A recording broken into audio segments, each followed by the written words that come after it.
తిరుపతి నడిబొడ్డు రావడానికి కారణం 4 ముఖ్యమైనటువంటి అంశాలు. మొదటిది పిఆర్సి, పే రివిజన్ కమిషన్. 8 సంవత్సరాలుగా కాలయాపన చేస్తూ ఉంది రాష్ట్ర ప్రభుత్వాలు. 6 లక్షల మంది ఉద్యోగస్తులు ఉన్నారు ఆంధ్రప్రదేశ్ రాష్ట్రంలో. వీళ్ళకి 30,000 కోట్ల రూపాయలు చంద్రబాబు నాయుడు ప్రభుత్వం ఇవ్వాలి. నేను చంద్రబాబు నాయుడు గారికి తెలియజేస్తున్నాను, మీరు కాంట్రాక్టర్లకు బకాయిలు చెల్లిస్తున్నారు, ప్రభుత్వ ఉద్యోగస్తులకి మీరు బకాయిలు ఇవ్వటం లేదు. 30,000 కోట్ల రూపాయలు పెండింగ్ ఉంది. మే 31వ తారీఖు లోపల ఈ బకాయిలన్నీ 30,000 కోట్ల రూపాయలు బకాయిలు ఇవ్వాలి, ఇచ్చి తీరాలి, తప్పదు. మరి రెండవది PRC, pay revision commission. Congress ప్రభుత్వం 1958లో ఈ పిఆర్సీని తీసుకొని వచ్చింది బ్రహ్మానంద రెడ్డి గారు ముఖ్యమంత్రిగా ఉన్నప్పుడు. 5 సంవత్సరాలకు ఒక్కసారి పిఆర్సీ వేయాలి. ఈ పిఆర్సీని వేయకుండా కాలయాపన చేస్తూ ఉంది చంద్రబాబు నాయుడు ప్రభుత్వాన్ని. నేను విమర్శిస్తున్నా సున్నితంగా. వెంటనే పిఆర్సీని రేపు రాబోయేటువంటి మంత్రి మండలిలో పెట్టి వెంటనే పిఆర్సీని రాష్ట్ర ప్రభుత్వ ఉద్యోగులకు ఇవ్వాలని మేము డిమాండ్ చేస్తూ, రెండో విషయం మరి రాజధాని నగరం శాశ్వత రాజధానిగా తిరుపతి రాజధాని నగరం కాబోతుంది. శాశ్వతంగా తాత్కాలిక రాజధానులు వచ్చాయి. కర్నూలు, హైదరాబాదు, తుళ్ళూరు, ఇప్పుడు అమరావతి, చంద్రావతి మరి రాబోతున్నాయి. బ్రహ్మంగారు చెప్పారు, బ్రహ్మంగారు చెప్పిందల్లా జరుగుతూ ఉంది. పంది కడుపులో ఏనుగు పుడుతుందంటే మొన్న ఎక్కడో పుట్టిందంటే ఏనుగు. మరి ఖచ్చితంగా తిరుపతి రాజధాని నగరం అవుతుంది, అవి తీరుతుందని తెలియజేస్తున్నా. ఎవరు ఆపలేరు. చంద్రావతి తాత్కాలికం, లక్షల కోట్లు ఖర్చు పెడుతున్నాడు, లక్షల ఎకరాలు తీసుకొస్తున్నాడు. రైతులకు నేను వినయంగా సున్నితంగా తెలియజేస్తున్నాను, మీరు ప్రమాదంలో ఉన్నారని. మూడో విషయం పారిశుద్ధ్య కార్మికులు. మహాత్మా గాంధీ కూడా పారిశుద్ధ్య కార్మికుడే ఒకప్పుడు. మరి అటువంటి గొప్ప పనిని మరి తిరుపతి దేవస్థానంలో 10,000 మంది కార్మికులు చేస్తున్నారు. వీళ్ళ పరిస్థితులు అధ్వానంగా ఉన్నాయి, చాలా అధ్వానంగా ఉన్నాయి. బానిసల కంటే హీనంగా చూస్తున్నారు పారిశుద్ధ్య కార్మికుల్ని. తిరుపతి మున్సిపాలిటీలో ఉన్నటువంటి పారిశుద్ధ్య కార్మికులకు, తిరుపతి దేవస్థానంలో ఉన్నటువంటి పారిశుద్ధ్య కార్మికులకు ఏనుగు మరి కుందేలుకున్న తేడా కనిపిస్తూ ఉంది. నేను తెలియజేస్తున్నా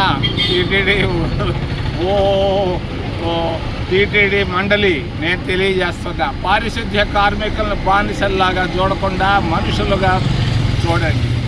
వాళ్ళకి 10-12 వేలు ఇచ్చి మీరు వాడుకుంటున్నారు మిమ్మల్ని. వాళ్ళకి రిస్క్ అలవెన్స్ ప్రతి నెల 10,000 ఇవ్వాలి.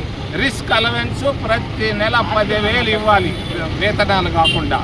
వేతనాలు, రిస్క్ అలవెన్స్ రెండు కలిపి 30,000 రూపాయలకు ₹1 తక్కువ లేకుండా ధర్మకర్త మండలి నిర్ణయం తీసుకోవాలని నేను డిమాండ్ చేస్తున్నాను. కాంగ్రెస్ పార్టీ తరఫున మేము అడిగేది ధర్మం, న్యాయం. మీరు ఎవరెవరికో చేస్తున్నారు, ₹1,000 కోట్ల మీరు ఇస్తున్నారు. మీరు మరి మొన్న తిరుపతి అలిపిరి దగ్గర 1,000 కోట్ల భూములు ఇచ్చారే ఓ చంద్రబాబు నాయుడు. ఇది ఎట్ట నీకు మనసు ఒప్పింది? అలిపిరిలోనే కదా నువ్వు పునర్జీవనం వచ్చింది. అలిపిరి దగ్గర మరి ట్రైడెంట్కు, ఒబెరాయికి, దైవలోకి 30 ఎకరాలు ఇచ్చేవేమో మిత్రమా.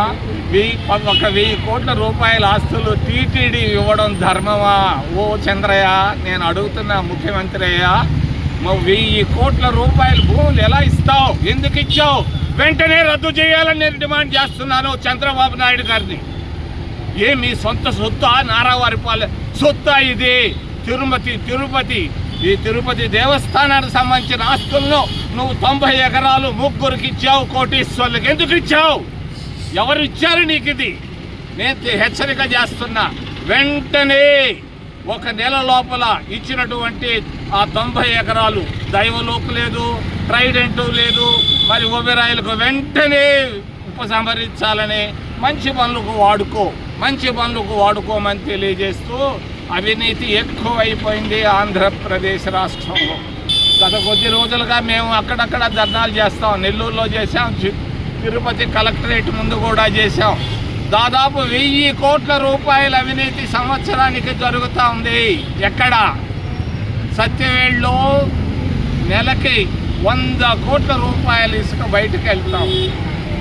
మరి గూడూరులో నెలకు 100 కోట్ల రూపాయలు సిలికా వెళ్తూ ఉంది. బంధుప్రీతి ఇక్కడ కనపడుతుంది గూడూరులో.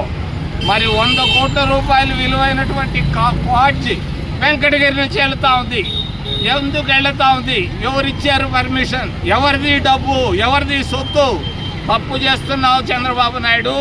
వెంటనే ఉద్యోగస్తులకు ఇవ్వాల్సిన PRCని ఇవ్వు. ఈ పిచ్చి పనులు ఆపమని మేము తెలియజేస్తూ, ఏదైనా ప్రశ్నలు ఉంటే P4 అంటాడు ఆయన. మొన్న వచ్చి పద్మావతి కాలేజీలోనో యూనివర్సిటీలోనో మాట్లాడాడు. P4 అంటే ఏందయా? పేదోళ్ళని రక్షించాలి.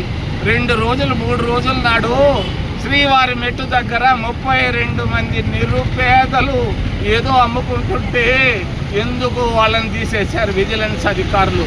ఓ చీఫ్ విజిలెన్స్ అధికారి, నాకు తెలుసు చాలా బాగా, తప్పులు చేయబాకు, పేదోళ్ళ పొట్టలు కొట్టబాకు. శ్రీవారి మెట్టు దగ్గర 32 మంది నిరుపేదల పొట్టలు కొట్టడం పాపం అని తెలియజేస్తూ, ఇటువంటి కార్యక్రమాలు భవిష్యత్తులో జరగకూడదని కూడా హెచ్చరిక చేస్తూ సెలవు తీసుకుంటారు. డీజిల్ మోడీ ప్రభుత్వ వైఖరికి ఇది నిదర్శనం.